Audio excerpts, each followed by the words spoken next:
Pai amado, Pai querido, em nome de Jesus, estamos aqui, Deus, clamando pela Tua graça, a presença do Teu Santo Espírito, Pai, Amém. para estar conosco, Pai, dando-nos entendimento de tudo aquilo que o Senhor tem para nós hoje, Pai. A porção, Pai, que está preparada, Pai, que ela seja derramada sobre as nossas mentes, os nossos corações, Pai. Venha sobre as nossas vidas, Pai. Aquilo que nós precisamos saber hoje, Pai, que a gente saia daqui, Pai, plenos, Amém. que a Tua verdade Amém. e esteja sempre no na nossa mente, no nosso coração, Pai, para fazer aquilo que o Senhor tem para nós, Pai. Nos abençoe neste dia, Pai, em nome de Jesus. Amém. Senhor. Amém. Amém. Amém. Na aula passada, igreja, a gente terminou com a rebelião de Corá, né? Não sei se vocês lembram. E que aí que os filhos de Corá, nos 45, né, do segundo, resolveram abandonar o pai e se livraram, né, da ira de Deus, do castigo de Deus. E fica muito mais significativo a gente ler os salmos dos filhos do Corá quando a gente entende a história, a vida deles, né, o que eles fizeram. Até a gente até lê um verso lá do Salmo 84, né, que terminou assim, ó: pois um dia nos teus átrios vale mais que 1000. Prefiro estar à porta da casa do meu Deus a permanecer nas tendas da perversidade. E ele viveu isso, né? Ele saiu das tendas da perversidade, né? E foi salvo. Então, quando essa rebelião acabou, o Senhor falou para Moisés que iria provar para o povo que estava com ele, né? E aí a gente entra em Números 17, e eu queria que a gente lesse do 1 até o verso 10.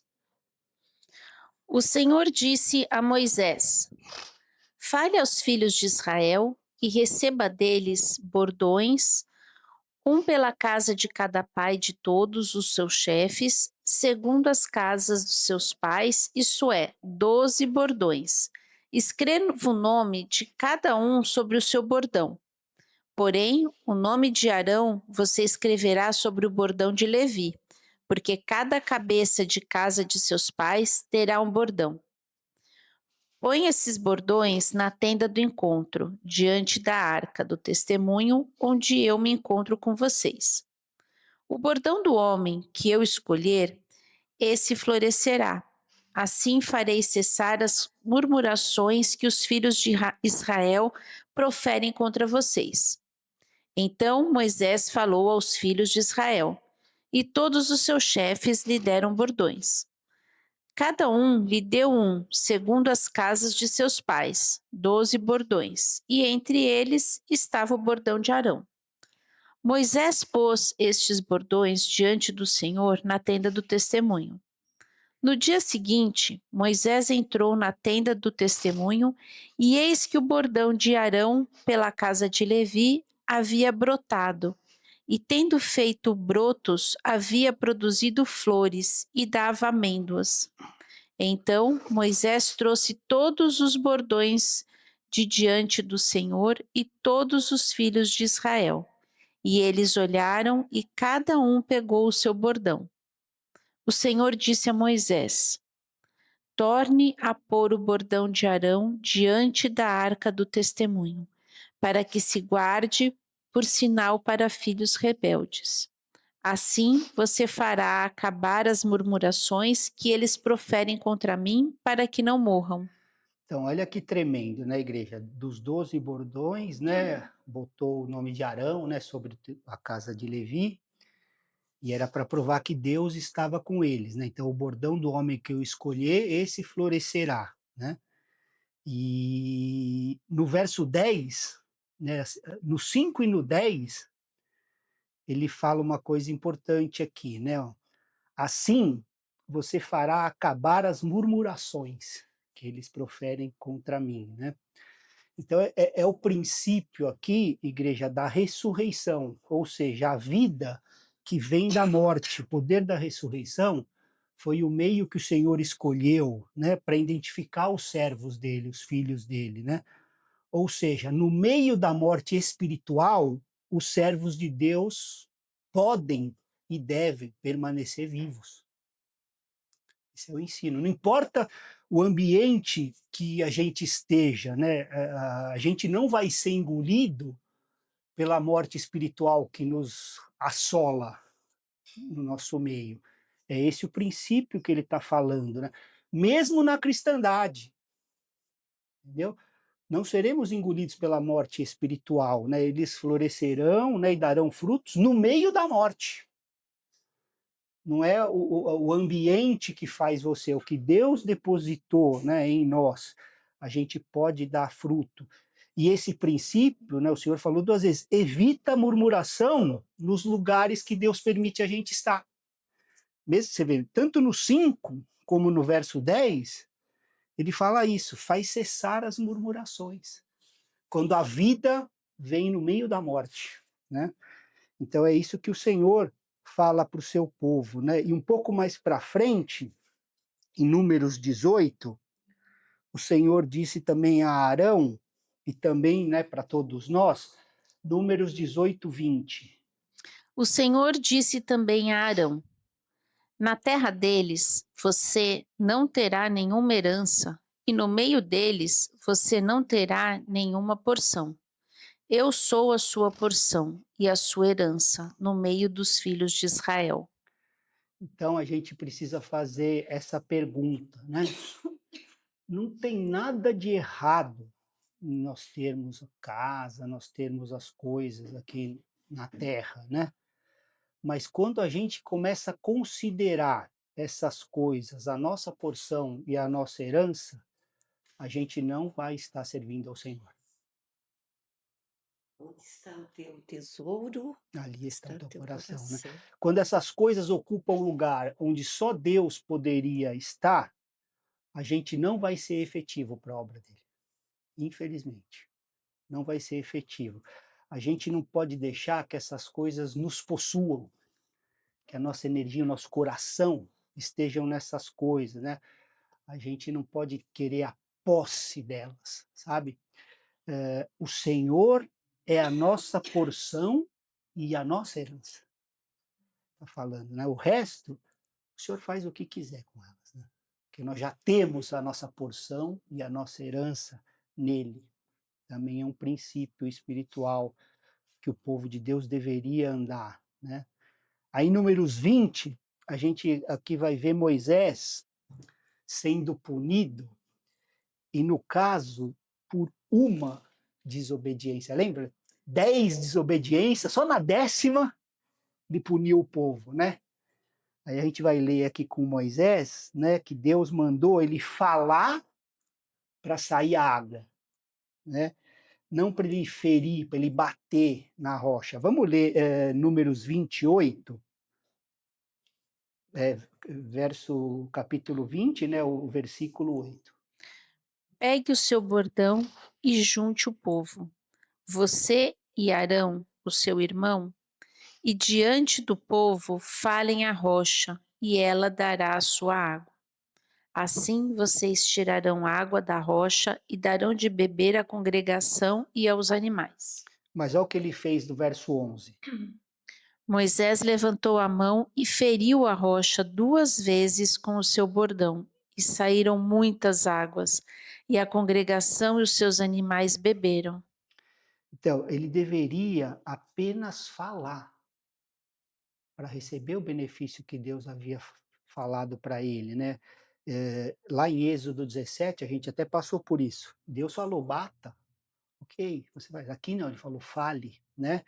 Mas como Moisés estava zangado com a situação do povo, né, desobediente, ele bateu na pedra 2 vezes.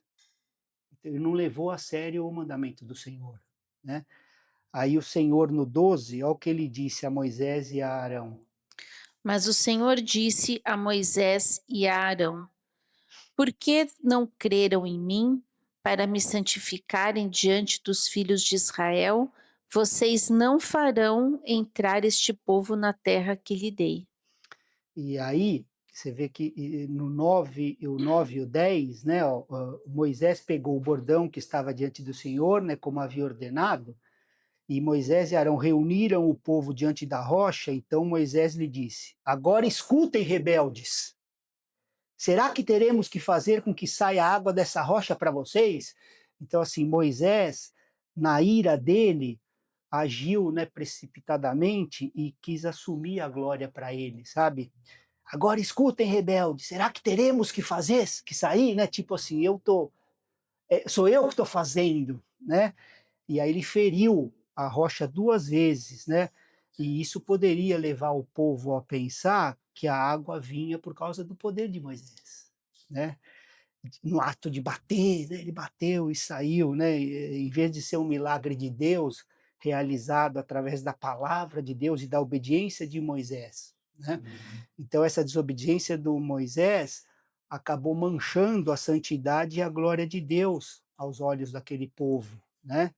E aí o Senhor fala assim: porque não creram em mim para me santificarem diante dos filhos de Israel, vocês não farão entrar esse povo na terra que ele deu. Aí que entra no 12, né?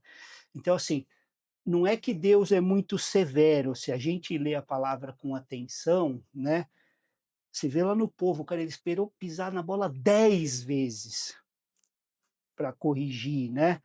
10 chances, assim, contadas na Bíblia, né? Só na 10ª é que eles foram punidos. Por que que com Moisés foi apenas uma?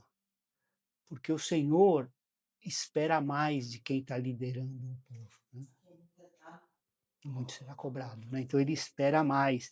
Então, ele vai ser misericordioso 9 vezes com uma pessoa do povo, né? Vai ser só na 10ª, mas com um líder que ele está contando para a sua obra, uma vez é o suficiente, o que a Ju falou. Quem mais é dado, mais será cobrado, né? E aí, Moisés implorou para entrar na terra. Vamos ler Deuteronômio 3, 23 até o 25? Também eu, nesse tempo, implorei ao Senhor, dizendo: Ó Senhor Deus, já começaste a mostrar ao teu servo a tua grandeza e tua mão poderosa, pois que Deus há nos céus ou na terra que possa fazer as obras e os feitos poderosos que tu realizas? Peço-te que me deixes passar para que eu veja essa boa terra que está do outro lado do Jordão, esta boa região montanhosa e o Líbano. Mas ele não entrou na terra prometida. Implorou, né? Mas Deus foi bom com ele, porque Deus é sempre bom, é bom o tempo todo. Sabe quando que ele acabou entrando na terra prometida? Lá no Monte da Transfiguração, quando Jesus estava lá. É? Entendeu? Lá o Senhor, agora você pode entrar, né? Então, a primeira vez que ele estava na terra prometida. Então, Deus honra os seus servos de um jeito muito melhor que a gente pode imaginar, né? Quando a gente entende isso, mesmo quando a gente falha e é punido, né? A gente fica em paz, porque sabe que Deus é sempre bom, né? E é bom o tempo todo. Então, o povo precisa saber que Deus é justo, que no caso de seus líderes, ainda mais estrito, né? Uma desobediência foi o suficiente para ele não entrar. Então, isso é uma função pedagógica para a igreja, sabe? Quando o líder pisa na bola e o ministério continua abençoado, o que que isso prova, né? Mesmo o líder pisando na bola, que Deus continua amando o povo, né? Mesmo Moisés desobedecendo, o povo recebeu a água. Não pune o povo por causa da desobediência do líder. Então, às vezes fala, pô, mas olha lá o ministério, mas é por misericórdia e amor ao povo, não é por ele, né? Então a gente não pode se iludir com o líder, né, que não é aprovado por Deus, né? Mas que o ministério flui, por quê? Porque o povo é amado por Deus, né?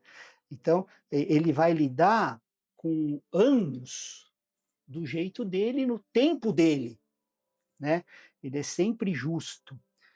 Mateus 7, 21 até o 23 falam, é o resuminho disso, né? Nem todo que me diz, Senhor, Senhor, entrará no reino dos céus, mas aquele que faz a vontade do meu Pai que está nos céus. Muitos naquele dia vão me dizer, Senhor, Senhor, nós não profetizamos em seu nome? E em seu nome não expulsamos demônios? E em seu nome não fizemos muitos milagres? Então lhes direi claramente: eu nunca conheci vocês. Afastem-se de mim, vocês que praticam o mal. Então, na humanidade caída, né? O pessoal, nossa, mas lá tá tendo profecia, estão expulsando demônio, milagres, né?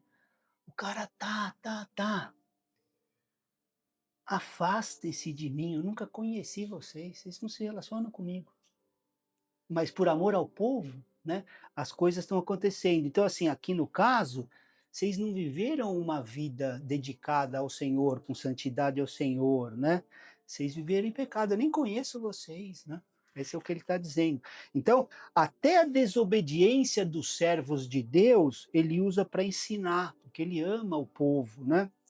E isso não quer dizer que ele aprova a desobediência, mas por amor ao povo, ele continua agindo, né? Por amor ao povo. Aí, Números 22 a 24, a gente vai ler sobre Balaão, né? Isso tem importância em alguns aspectos, né? Deus disse para Balaão não ir quando o rei Balaque pediu para ele amaldiçoar o povo de Israel, né? Aí o rei Balaque, o que ele fez? Subiu a oferta. Mais honra, mais grana, né? Mais grana. Aí Balaão, ok, vou consultar o Senhor, né? E a gente vai passar, igreja, por situações como essa, sabe? Vai experimentar coisa assim, né? Situações onde as coisas do mundo, né, vão ser oferecidas assim, mais coisa, mais, né? Mais honra, só que fora da vontade de Deus, né?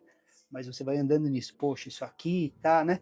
E aí a gente vai falar assim, peraí, vamos consultar o Senhor. Você já sabe o que o Senhor diz, mas aquilo mexe, deixa eu consultar o Senhor. Porque eu acho que essa proposta aqui, né? E quando isso acontece, a gente precisa se lembrar de Balaão, porque Deus não muda porque o ganho é maior, né? Porque o salário é melhor, porque é mais honra, né? Você vai ser mais honrado. Deus não muda, né? Aí quando o anjo tenta, né, parar Balaão, ele nem conseguia ver o anjo. Tamanho era o coração dele nas coisas do mundo, né? Até o burro viu. O burro viu o anjo, ele não. Como estava, né? Um burro tem mais senso do que um homem que conhecia Deus, mas perdeu a unção por causa do amor às coisas desse mundo, né? Então, o amor desse mundo, ele cega os olhos dos filhos, né? A gente vê diversas passagens, né? E o burro que não ama essas coisas continuava vendo o anjo. Ele cegou, né? E o burro falou, né? O primeiro caso aqui na Bíblia de falar em línguas foi com o burro, né? E tem gente que se ensoberbece, né? Estou falando em línguas, né? Não pensa que o falar em línguas vai tornar você espiritual. Você pode estar só sendo um burro, né? Mesmo que Deus permita, né? Não quer dizer que você seja espiritual. Mas assim, agora, se a pessoa é espiritual, o falar em língua é outras coisas, né? Não vamos deixar cada coisa no seu lugar, né? Não é isso. Então, o aviso aqui com Balaão é o problema quando a gente corre atrás das coisas desse mundo, né? Pode ser reconhecimento, né? Fama, essas coisas, né? E aí, no final dessa história, ele pede para mandarem as filhas dos moabitas, né? Que a palavra fala que eram moças bonitas, né? Irem para lá para que eles se engraçassem com elas e pecassem contra o Senhor, né? Que havia dito para não se misturarem, né? E assim o próprio Senhor os puniria. Em Números 25, de 6 a 9, tem um resuminho disso. Naquele momento, eis que um homem dos filhos de Israel trouxe para sua tenda uma mulher midianita, à vista de Moisés e de toda a congregação dos filhos de Israel, enquanto eles choravam diante da tenda do encontro. Quando Finéias, filho de Eleazar, filho do sacerdote Arão, viu isso, levantou-se do meio da congregação e, pegando uma lança, seguiu o homem israelita até o interior da tenda e com a lança atravessou os dois, tanto o homem israelita quanto a mulher midianita, pelo ventre. Então a praga cessou entre os filhos de Israel. Os que morreram da praga foram 24.000. Então aqui Deus, né, tinha feito uma aliança com Finéias, né, para abençoar o povo, e a gente aprende os princípios, né? Deus sempre zela por aqueles que se levantam ao seu lado, né? Porque ó, tinham morrido 24.000 já por causa de tinham desobedecido, né, a ordem do Senhor. E aí o Finéias se levantou, né, e a praga cessou, né? Aí a gente entra em Números 26, a gente vai ver o segundo censo. Lembra? Começamos lá atrás, que era o censo, né, o livro de Números, né? Aí no Números 27, a gente lê Deus dizendo para Moisés que ia apontar Josué como seu sucessor, né? Tá lá do versos 12 a 23. E Moisés tinha 2 filhos, né? Muitas igrejas usam o princípio do nepotismo, né, da empresa familiar, né? Se o filho não dá, que está muito torto, vai o genro, dá um jeito, né? Vamos deixar na família aqui, né? Mas não sempre, não sempre. Deus, né, não faz isso. E Moisés, como era um homem de Deus, que ouvia Deus, né, a gente falava face a face, né, andava nesse princípio, né? Foi Josué que sucedeu, né? E aí a gente entra em Deuteronômio, né? O quinto livro que a gente está vendo aqui, né? E esse livro é interessante. Deuteronômio significa assim, a segunda lei, né? Por isso que tem muita repetição nesse livro. Mas ele é um livro extremamente importante, porque ele é citado na Nova Aliança 200 vezes. E o próprio Jesus citou Deuteronômio contra Satanás no deserto, né? Então ele ensina muito para a gente, né? Então ele vai ter muita repetição da lei que havia sido dada, né? E uma revisão de Deus lidando com o povo, né? Através da sua lei. E aí a gente pode dividir esse livro, né? Em tipo 3 sermões de Moisés, né? O primeiro que vai do capítulo 1 ao 4, o segundo é mais longo, né, do 5 ao 26, e o terceiro é do 27 ao 30. E depois a gente tem o Cântico de Moisés, no 32, e a bênção às tribos, no 33. Aí no 34, a morte de Moisés, né, termina com a morte dele. E aí, assim, as duas primeiras mensagens, se a gente compilar, né, que seria do 1 ao 11, faz assim a gente olhar para trás, no sentido de a gente olhar a fidelidade de Deus com o povo o tempo todo, né? Moisés está exortando os israelitas a sempre olhar para trás e pensar o que Deus já fez, né? Por nós nessa peregrinação, 40 anos e não faltou nada, né? As roupas não desgastaram, comida todos os dias, né? Então, esses capítulos fazem a gente olhar para trás, meditar nisso, né? Isso foi falado no fim dessa peregrinação, né? Aí depois as duas próximas, que seria do 12 ao 31, está mais focado nas leis de Deus, ou melhor, a gente estava olhando para trás, agora vamos olhar para cima, né? Olhar para Deus falando as suas leis para nós, né?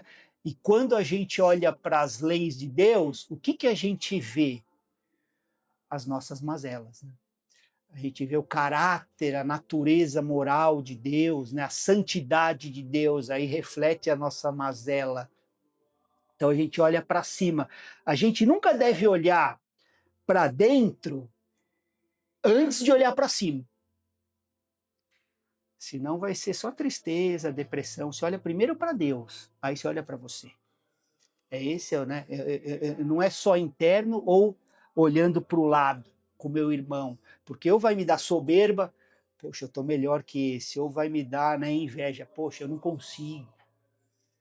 É sempre assim, para o alto, depois para dentro, né? Essa é a maneira correta que Deus quer que a gente caminha, né? A gente nunca olha para dentro sem olhar para cima. A gente olha para Jesus, vê a glória dele. Depois a gente olha para dentro e vê as nossas necessidades que ele pode suprir, né? Se a gente não fizer isso, a gente vai ficar sempre desencorajado, porque eu estou vendo um irmão, uma qualidade, né, alguma coisa, ou soberbo. Poxa, mas eu já ando assim.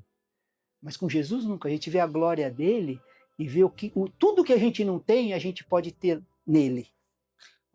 E é curioso, assim, você estava trazendo as outras passagens e eu estava pensando justamente no quanto o nosso interior nos trai, que é óbvio, mas o quanto a gente sucumbe à pressão das relações. Então, desde Arão, quando sucumbiu à pressão do povo e fez o bezerro de ouro, até mesmo quando nessa passagem que Moisés não fala para a pedra, ele estava irritado por conta do povo, né? E ele estava cansado por conta do povo. E é muito curioso, e mesmo Balaão, quando você vê, ele também, o rei naquele momento insistiu muitas vezes para que ele fizesse aquilo. Então, essa tua fala, ela é tão importante porque a gente sucumbe vez após vez a nossa relação com as pessoas e o quanto a gente quer ser inserido e aceito e nessa comparação que você acabou de falar, né? E o Quanto a gente tem que estar antídoto, atento a isso. e o antídoto não tem outro, Ju. Para cima, para dentro, para fora. Essa é a sequência. Porque senão o para fora vai sucumbir, vai fazer você ceder, porque você vai querer aceitação, né? Então é assim é nele. Para dentro, eu vejo quem verdadeiramente eu sou nele. E aí para fora, né? Senão é isso. E aí depois, né? A gente vê as últimas mensagens do 32 a 33, Moisés profetizando. Então ele olhou para trás, estou falando como povo, né? Para cima e agora para frente. Para onde nós vamos? Onde Deus está nos levando, né? As coisas maravilhosas que Deus ainda vai fazer conosco e para nós, né? E então todos nós precisamos desse, como povo, né? Não como indivíduo, desses 3 olhares, né? Como povo de Deus. Então a gente aprende isso nesse livro, né? Esse livro nos ensina a gente não esquecer nessas coisas, né? Ter esses 3 olhares nas nossas vidas. Não importa quão velho a gente esteja, sabe? Sempre é tempo da gente começar a andar como Deus quer, né? A gente olha para trás e vê o que Deus fez para a gente poder crer nele. Como fez chegar isso aqui incorruptível no nosso idioma, né? Tudo que ele fez para que a gente recebesse a palavra, né? Quando a gente olha para trás, como ele nunca nos decepciona e nunca vai nos decepcionar, e aí isso nos encoraja como povo. Deus nunca vai te decepcionar, TT, 0 chance. A gente vai decepcioná-lo, ele nunca. Então a gente olha para trás, né, e olha com gratidão. A gente olha assim para trás, quantas vezes a gente já pisou na bola com Deus? E quantas vezes ele deixou de nos perdoar? E olha que eu já dei desgosto para ele, de monte. É verdade. E eu olho para trás, ele, ficha nova, Marcelo, sério. Segue a vida, né? Então, assim, isso nos encoraja. Toda vez ele nos perdoa, né? Não tem vez que, essa não dá, né? E ele também sabe, às vezes, que nós ainda vamos cair de novo. Ele sabe que, mesmo ele perdoando, você ainda vai cair lá na frente, eu já vi. E o que vai acontecer? Vai perdoar. Só precisamos nos arrepender. Então a gente olha para trás com gratidão sempre. E aí o que isso vai fazendo? Vai fortalecendo a nossa fé. Que é um Deus que é conosco, Emmanuel. Não importa o que a gente faça, se a gente cair em arrependimento, ele nos levanta. Ele não desiste Ele não de nós, desiste né? de nós. Que maravilha isso, que ele é o amor esse. encarnado, né? Então, fortalece. Aí a gente vive essa vida de gratidão. Quando a gente olha as nossas falhas, né, era isso que Moisés estava fazendo o povo olhar. Olha para trás, né? Olha as falhas de vocês, os que vocês já fizeram, ele sempre misericordioso, né? Todo mundo falhando e ele perdoando, né? Ele dando a outra chance. Então, por isso que o olhar para trás do jeito correto, né? É importante, porque se a gente olha para trás de maneira errada, né? A gente fica desencorajado, tipo assim, eu sou um erro, eu não sirvo para nada, só estou desperdiçando a minha vida, entendeu? Esse jeito de olhar para trás é o jeito errado, né? Deus já ministrou meu coração nisso, né? Então Jesus disse naquela parábola lá que aqueles que não tinham trabalhado 11 horas, né, das 12 do mesmo dia, né? Tinha trabalhado 12, mas chegou um, trabalhou apenas 1 hora e recebeu a mesma recompensa. É para arrebentar a gente, né, cara? E os que trabalharam 12 receberam depois, né? Eles receberam a mesma coisa. Eu vi uma. Posso só fazer um parênteses? A gente tinha um. O Marcos mostrou um videozinho semana passada, retrasada, do cara da cruz, né? Do ladrão da cruz que foi salvo. Aí disse que ele chegou lá no céu e o anjo falou assim: Quem é você? Por que você tá aqui? Não sei. Tipo, não sei não sei de onde vim para onde vou. Então, assim, né? Não é para a gente, quando a gente não olha para trás, né? Para ver o que ele já fez, né? A gente não fica encorajado, né? A prosseguir. Então a gente olha para trás em gratidão, né? E começa, né? Andando. O Senhor faz todas essas coisas, né? A gente não deve esquecer do que ele fez e ao mesmo tempo não andar orgulhoso por isso, né? Aquele lá, trabalhei só 1 hora. Não, não é isso. O Senhor foi bom com a gente, né? O Senhor foi bom, né? Então a gente olha para trás com gratidão a Deus pelo que ele fez e pelo que ele tem feito, né? Pelo que ele está fazendo em nós, né? E aí nosso coração fica aprumado. Pedro fala sobre isso em 2 Pedro 1:9. Pois aquele que não tem estas coisas é cego, vendo só o que está perto, e se esqueceu da purificação dos seus antigos pecados. Tá vendo? Então aquele que não tá vendo isso tá cego, cara, só vê o que tá aqui. Se esquece do que Deus já fez, na purificação dos seus antigos pecados. Essas coisas fazem a gente andar aprumado. E o outro olhar é o para cima, né? O primeiro é esse para trás, o outro é o para cima. Assim, a gente vê a glória do nosso Senhor e Salvador, né? Mesmo quando a gente abre as escrituras, né? A gente precisa pedir para ver a glória. Hoje de manhã eu estava meditando um pouquinho na palavra, assim, saltou assim uma coisa. Eu falei, Senhor, como que o Senhor é bom, né? Não tem nada a ver com coisa de hoje, é outra coisa, né? E eu fiquei até emocionado. Eu falei, como o Senhor é bom e bom o tempo todo, né? Que eu fiz para o Senhor me falar essas coisas, né? Então a gente tem que ir com esse coração, assim, né?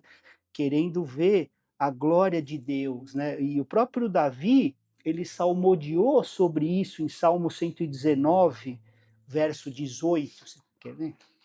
Desvenda os meus olhos, para que eu contemple as maravilhas da tua lei.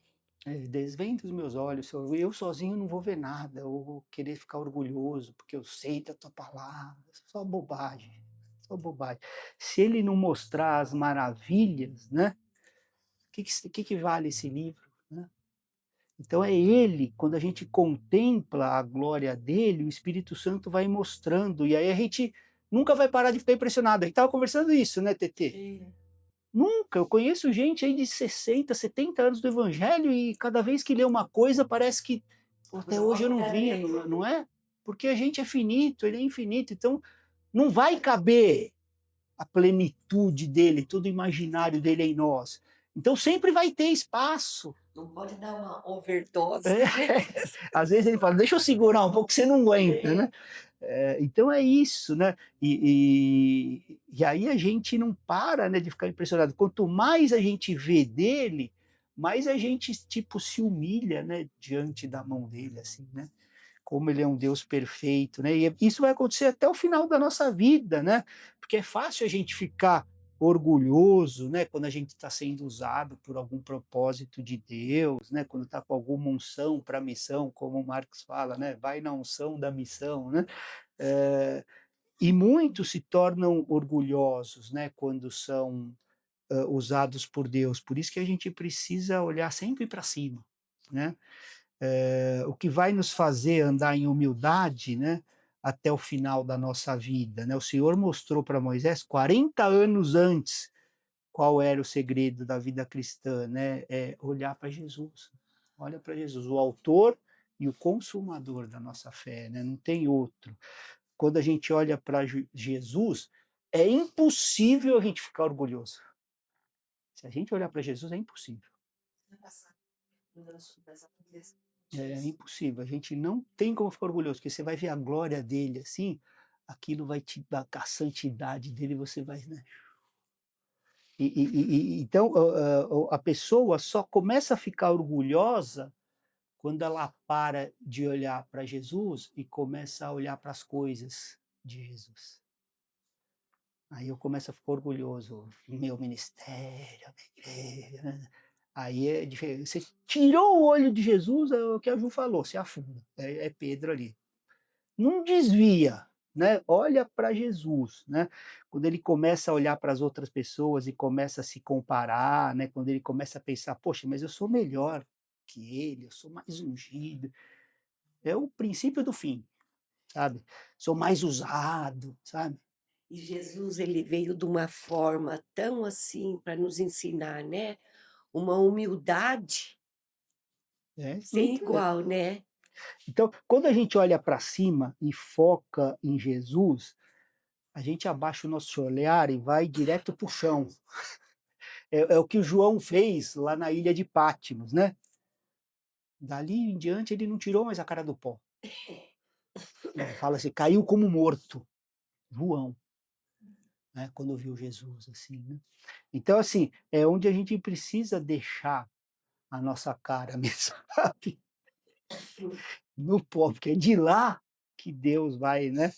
Então a gente olha para trás, para cima, né, em fé, e vê as coisas maravilhosas, né, que ele faz muito além de nós. É um privilégio, porque ele deixa a gente participar. E Deus está ocupado com a obra dele. E ele quer que a gente participe dessa obra. Deus não está descansando. Ele está trabalhando na obra dele. E ele nos convida para estar nessa obra. O problema é que a gente quer fazer a nossa. Né? Exato. A obra é dele. Entendeu? O trabalho é dele. E ele nos dá o privilégio da gente cooperar com ele. Né? A gente não sabe quando a gente vai morrer ou quando Jesus vai voltar, mas também a cova não é o nosso objetivo. Né? Antes dele voltar, a gente vai fazer algo que ele colocou em nós para a gente fazer aonde nós estamos plantando. Aqui em Barueri, em Santana, em Jandira, em Osasco, em São Paulo, né? Então, esse livro é interessante para a gente, ele ensina a gente a não se preocupar com as repetições, né? Porque Deuteronômio repete muito. Né? Eu preparando esse módulo, eu tenho meditado no Deuteronômio, tem muita repetição, né? Muita coisa que já falou ali, né? Já falou em outros livros, mas elas são necessárias. Né? Por que nós temos 2 reis, 2 crônicas? Né? Porque tem muita repetição em crônicas que também tem reis, se já falou. Né? Então, assim, por que nós temos 4 evangelhos? Né?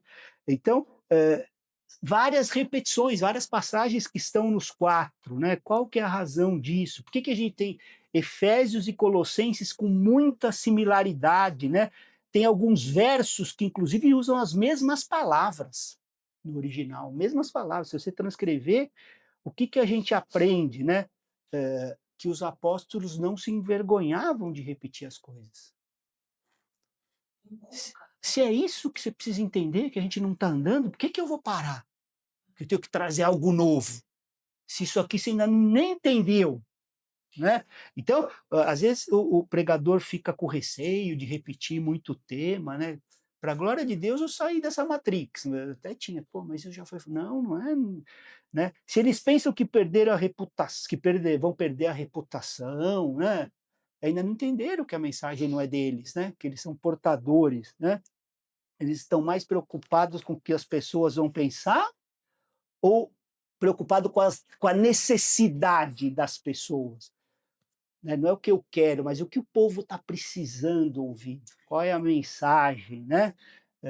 Teve um evangelista, acho que o Marcão deve lembrar dessa história aí, né? No século passado, não, porque conhece muita gente, né? E ouve as histórias, americano, inclusive, que ele fez uma cruzada, Marcão, de 7 dias, né? E todo dia da cruzada, o tema era as pessoas precisam nascer de novo. Era o tema. Por 7 dias, falando isso. As pessoas precisam nascer de novo. E aí tinha um cara lá que era descrente, que ele ficou 7 dias na cruzada, né? E aí ele ficou bravo, porque os 7 dias ouviu o mesmo tema, aí no último dia ele chegou no evangelista lá e falou, por que que você pregou todos os dias que a gente precisa nascer de novo? O que ele respondeu? Porque a gente precisa nascer. É simples assim, é exato, né? Então, por que que Deus repete que a gente precisa vencer o pecado? Que a gente precisa vencer o pecado, entendeu? Então é isso. Por que que Deus repete que a gente não deve amar o mundo? Porque a gente, Que a gente não... parece até infantil, mas é isso, cara. Porque a gente não pode. Então, o nosso exemplo não deve ser os pregadores atuais que não pode repetir o tema, porque é filmado, porque não sei o quê, sei lá mais o porquê. Porque tanto os profetas de Deus na antiga aliança, né, e tanto os apóstolos na nova, né, eles repetiam o que o povo precisava ouvir. Não é o que eu quero falar, não é a novidade, a revelação, não, é o que o povo precisa ouvir, né? Pode ler lá o livro de Jeremias, de Isaías, veja como eles repetiam o mesmo tema, porque o povo precisava andar naquilo, né? E o livro de Deuteronômio nos ensina isso, né? Se o nosso interesse é só honra de homem, a gente não vai repetir, né? Porque a mente grega é isso, eu vi um tema, isso eu já sei. Está vivendo isso? Ou você só sabe? Né? Saber é uma coisa. Né? Então, assim, se for para o bem dos homens, a gente vai repetir até que eles acolham. Porque a própria palavra, assim, acolhei a palavra já implantada em vosso coração. Então, eu já ouvi sobre isso. Você está vivendo isso? Então, você sabe, você ainda não acolheu. Então, é aqui, né? Entender, repetir até que seja entendido, né? Se eles não são nascidos de novo, a gente vai continuar pregando que é necessário. Jesus falou para Nicodemos, é necessário que você nasça de novo, né? Se eles ainda não vencem o pecado, a gente vai continuar pregando que eles podem vencer o pecado. No primeiro evangelho, capítulo 1, 21, é bem claro que a virgem vai dar a luz ao filho e ele salvará o teu povo do pecado, né? Então vamos ser salvos do pecado, vai poder vencer o pecado. Se eles não sabem que precisam fazer parte do corpo de Cristo, a gente vai continuar pregando que eles precisam fazer parte, né? Porque entraram a falácia, Deus sozinho, eu estou bem com Deus, não entendeu nada do que é o evangelho, zero. Né? Então a gente precisa continuar pregando, independente de, mas de novo, está vivendo? Não, então vamos continuar, né? E aí Deuteronômio 1:2 diz assim, ó. É uma jornada de 11 dias, desde Horebe até Cádiz Barneia, pelo caminho dos montes de Seir. Essa jornada, igreja, levaria 11 dias até Canaã. Era o tempo dessa jornada. Levou 38 anos. Vê se o povo tá bom. Vai entrar. 38 anos. A gente, Eu estava conversando com a Manu, né, que tem um menininho lá que está indo para o 10º ano da faculdade. A faculdade é para ser feita em 5. É para ser feita em 5. Você pode fazer em 10. Vai depender de você. É isso aqui. A gente pode fazer um percurso em 11 dias. Ou pode demorar 38 anos. Depende de nós. Tem que aprender a lição, né? Não é? Então a gente pode viver 38 anos com Deus perdoando os nossos pecados e a gente vivendo como a gente quer. Vivendo para nós mesmos, correndo atrás das nossas coisas de honra, né? Fazendo tudo que a gente quer e perceber que desperdiçou a vida, né? Pedindo perdão e sendo perdoado. Pedindo perdão, sendo perdoado. Mas nunca vai recuperar os 38 anos que você ficou lá. Que podia ser feito em 11 dias. Né? Então, isso aconteceu 2 anos depois que eles saíram do Egito para a Terra Prometida. Deuteronômio 2,14 fala isso, ó. O tempo que caminhamos desde Cades Barneia até passarmos o ribeiro de Zered foram 38 anos, até que toda aquela geração... 38 anos. Então fala, né, do que era para ter feito em 11 dias, virou 38 anos, né, o que poderia ser feito em 11 dias. Aí a gente entra em Deuteronômio 1, né, o verso 13 fala da escolha da liderança para o povo. Escolham homens sábios, inteligentes e experimentados, segundo a sua tribo, para que eu os ponha por chefes de vocês. As 3 qualidades que ele ressaltou: sabedoria, né, homens sábios, discernimento, né, inteligência. Então, assim, a sabedoria é diferente de conhecimento. O conhecimento a gente aprende se a gente tiver uma mente esperta, né? A sabedoria é a gente saber aplicar o conhecimento na vida prática. Essa é a sabedoria. Quando eu sei aplicar o conhecimento na minha vida prática, isso é a sabedoria. A gente pode ter muito conhecimento da Bíblia sem ter a sabedoria divina para aplicar. Né? Então, nós vamos passar pelo livro de Provérbios, e aí a gente vai ver, quando estiver lá, como é enfatizado a sabedoria. Né? A gente adquirir apenas o conhecimento sem sabedoria é até perigoso para nós, sabia? No ponto de vista bíblico, a árvore do conhecimento leva à morte. A árvore que a gente precisa é a árvore da vida, que é a sabedoria. Né? Então, como a gente reage às situações da nossa vida é que vai mostrar se a gente tem sabedoria, né? A sabedoria é a primeira qualidade do líder, né? Homens sábios. Ele falou: escolham homens sábios. Aí depois é que ele vai para a segunda, que é o discernimento, né? E aí a gente vai continuar na próxima semana, porque a Adri já fez 2 vezes o sinal de... Sinal de forca, é. Permitindo o Senhor, a gente continua na próxima semana, igreja.